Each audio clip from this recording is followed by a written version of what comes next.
All right, hello everyone. Welcome to the new setting of the Towerlight Sports Podcast for this week. We have a nice new round table, so we're no longer just sitting in front of my desk, but Ron Swanson does miss the attention, I believe. We're three of King Arthur's knights. Indeed, of the smaller round table. Wooden round How many table. people? I think we could probably fit about 8 people around the round table, so it's a fair Yeah, amount. for like this. Well, we're all pretty skinny people besides me.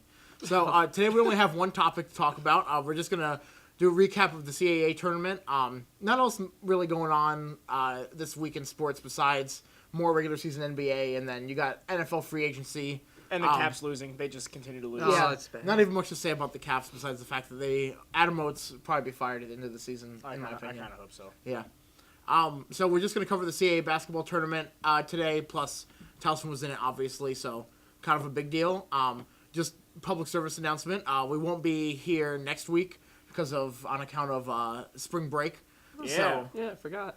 yeah, so no podcast next week, but you can definitely look for us the Tuesday after that. So hopefully everyone has a good spring break who's watching out there. So I guess where do you guys want to start with the tournament? You just want to start with Towson's games, and then Yeah, we'll we can just kind of recap Towson's everything games else. and then championship. Yeah. Yeah. Yeah, so Saturday, Towson and JMU played. Munch and I were there covering it. Matt was there Matt was there cheering on. as a fan. I really cheered him hard, so that was great. Yeah, in Yeah. retrospect, it was probably a good thing you didn't get a press pass because you were going hardcore. So Well, Yeah. I could have calmed him I down. could've if seen you you on saw a press row, devilish kid during free throws Look. with the spirit fingers, it was Look. Matt. Look, I was just trying to be distracting. Sometimes I'm pointing at my muscles like that, but apparently my muscles are distracting, so I don't know. well, Yep. JMU missed enough free throws that we were able to get by. So. That's There true, were it's enough free 'cause of throws me. taken. There were over 34 fouls called in the second half.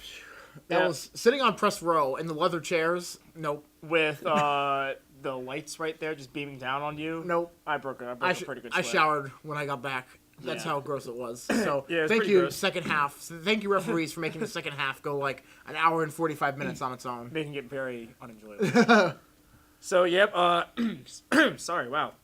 Towson won that game 80-71 over JMU.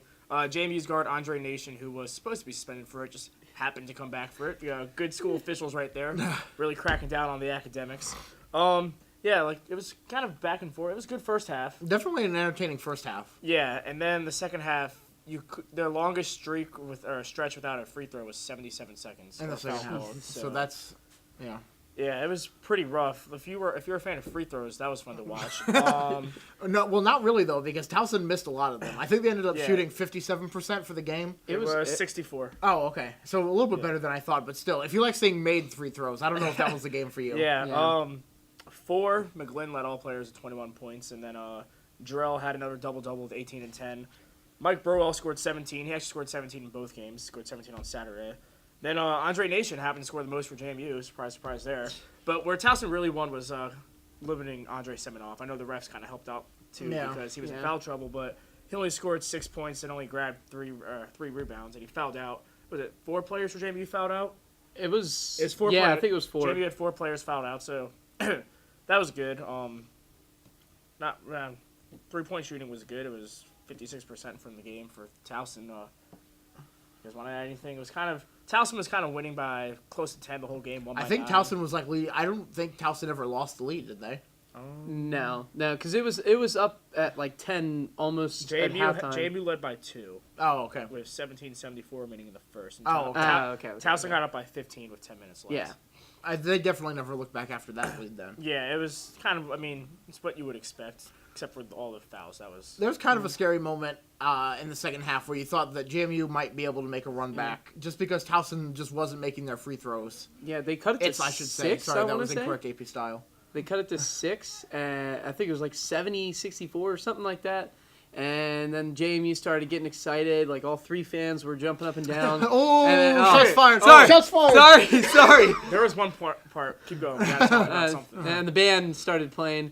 I mean, we're not going to start a band war again, but... Oh, no. I'm bringing the band up. But they had an electric guitar, something our band does not have the luxury of having. But. And they didn't even have media seats at first for Munch and I, so we got put in some random people's seats that were on the JMU side, right next to the amplifier, so it was... I kind of went deaf during the game. But yeah, the Battle of the Bands was great, I thought. I thought so too. For any of you who followed my live tweeting from the Towerlight Sports account, you're well aware of what happened. especially because some outside people may or may not have gotten involved in the incident. Yeah, so basically, recap. During one of our songs, I don't know, one of our chant songs that they play. I think we should start fight song, but maybe not. Well, How anyways, could they diss our fight song? whenever it's like Yeah. that kind of break in the song, JMU would yell high school band. So then Munch tweeted, instigated it. I did not instigate is the incorrect word. No, you did. So Munch tweeted, I wonder how Towson's band's going to react. Someone says, playing like a high school band. And then someone else chimed in and said, well, JMU's basketball team was like a JV team. Oh. And it was kind of back and forth from there. I really would have loved to see a street brawl. I probably got not trying to brag, but I got a lot of Twitter, I guess, reaction on that one tweet where I said that two bands should brawl. Kind of jokingly. Well, I was talking to one of my friends, actually, in the marching band at a party this weekend, and she said that there's actually a history there. Yeah. So this isn't the first time that the two bands have clashed. Look for a feature story on that coming soon. Two years all ago, seriousness. 2 years ago, if we're going to, take the timeline back here, this JMU band came to Towson, came to our house, and they brought their band. The band played on the field, which, when do opposing bands play on the field? You ever seen Drumline? That happens. I haven't seen it recently, but I've heard it's good. But they came up to the Towson student section and started playing in our faces. We don't like that. We don't like when you play in our faces, JMU. And some fans That's started... not quarterback, man. They started yelling expletives and other naughty words at the JMU band, and I'm pretty sure it was shots fired from there. You know what I mean? So we'll definitely, we're definitely gonna follow that situation closely because with all the free throws in that game, the back and forth between the two bands actually got to be more entertaining than the game. It absolutely was. Yes. So to get on to the second game, I guess, do we want to keep talking about Towson's games and then get to the other ones? Yeah. So well, the second Towson ended up winning at JMU, obviously, as everyone knows by now, and also as everyone knows by now, they lost to William and Mary in the semifinals. Heartbreaker, 75-71. Yeah. I was not there to watch the game in person, but I listened to the radio, and then Matt and I went down to pause and watched the last couple of minutes of the game as well. No, Bad. You could have watched it. That's a different discussion. We don't have a TV. Yeah, You can stream it though. Anyways, radio broadcast was good. So Mike Burwell had another good game, but he was in foul trouble for most of the game. He had 4 fouls. So in the first half, he picked up 3 in the first half, and Towson's defense had to go to zone defense, which they don't play much. Not saying it hurt them, but it was just one thing that kind of changed the game a little bit. Marcus Thornton for William Mary, who Towson held and checked the first 2 games, went off. He had 21 points, and he only had 19 the first 2 times against them. He averaged 19 on the year, best 3-point shooter in all of CAA. So he went off. Tim Rustoven had a huge 10 points in the paint. He fouled out eventually. He was hurt with foul trouble, but when he was in there, we would kind of go for the double on Brandon Britt, William Mary's other guard, or Marcus Thornton, and they would dump it off to Rustoven. Or Kyle Gaylord. I think that's how you pronounce his name. Yeah, it was something like that. Yeah, so he had 12 points. So they kind of hurt us in the paint at sometimes. And then there was a part where we would hit a 2 and then hit a 3. We'd hit a 2, they'd hit a 3. So we'd get it within 3, but they'd get it back up to 6, just like that, which was kind of disheartening. And then the last 10 seconds, 18 seconds, Raphael gets a rebound. And then Marcus is streaking down the court. He tries to lob it to him. It's too far of a pass, and they said Marcus stepped out of bounds. They reviewed the play. He didn't, so we retained possession. We get it to Jarrell.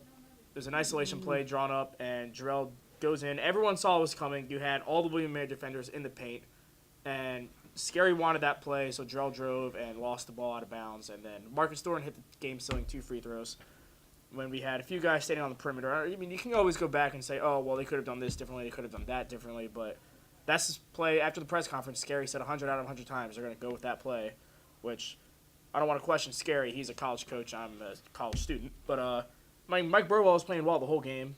For McGlynn, he was only 1-for-4. He didn't shoot a lot, but the day before he was playing very well. Yeah. He had Raph out there, who, Raph's good. Everyone knows Raph's good. He had 13 points. So, I mean, there were options, but... And earlier in the game, they did a good job, again, of getting to the basket. As they did against JMU, they did a really good job of driving to the hoop and then forcing fouls. It wasn't nearly as many as in JMU, but, I mean, that's their bread and butter. So, obviously, they went to that at the beginning of the game.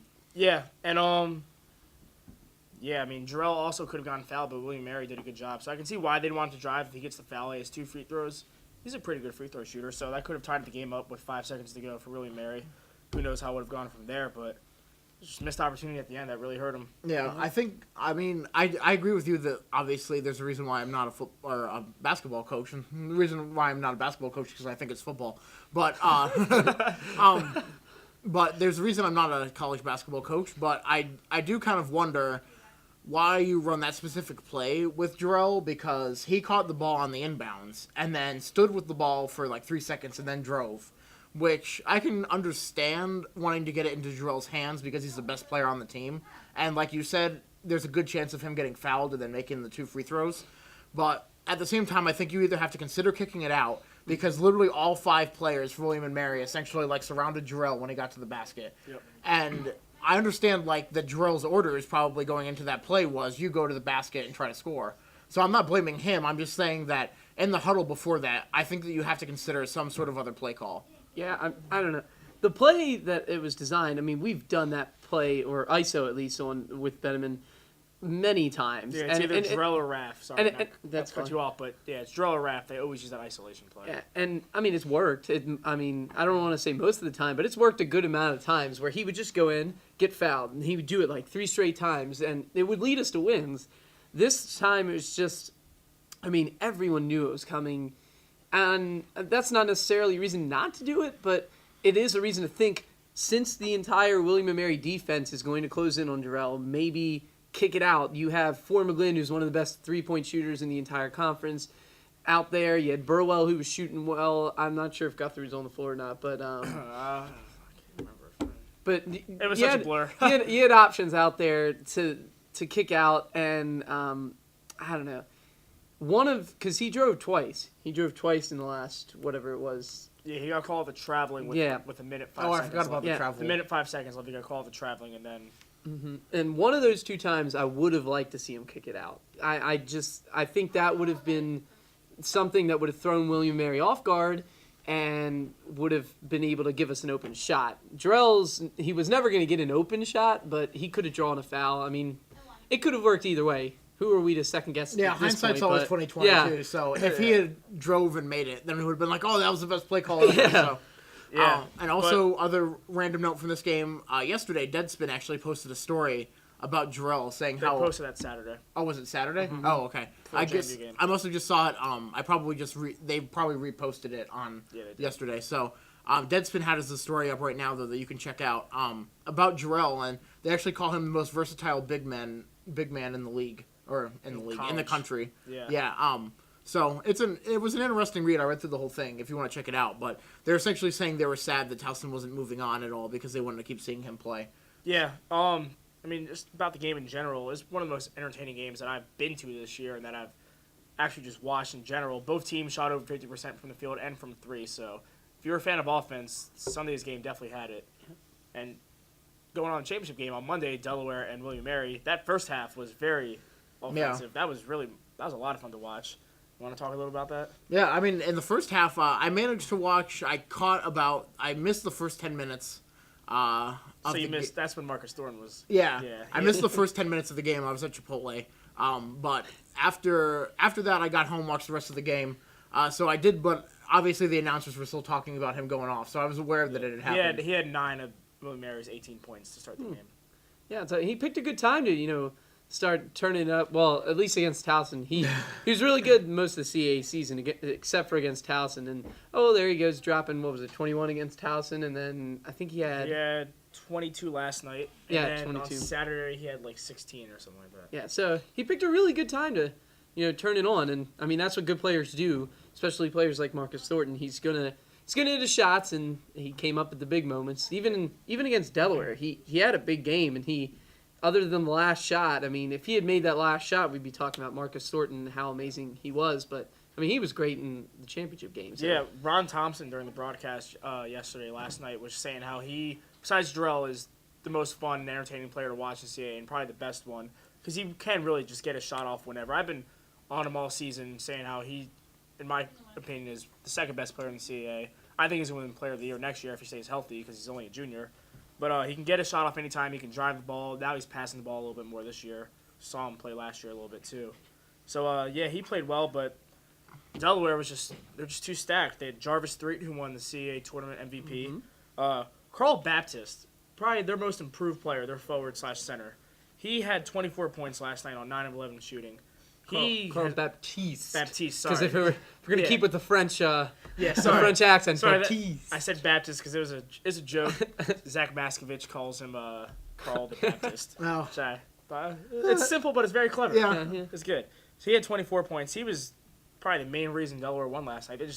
William Mary could not stop him down low. Yeah, especially in the when William and Mary blew 4-point lead in the last minute.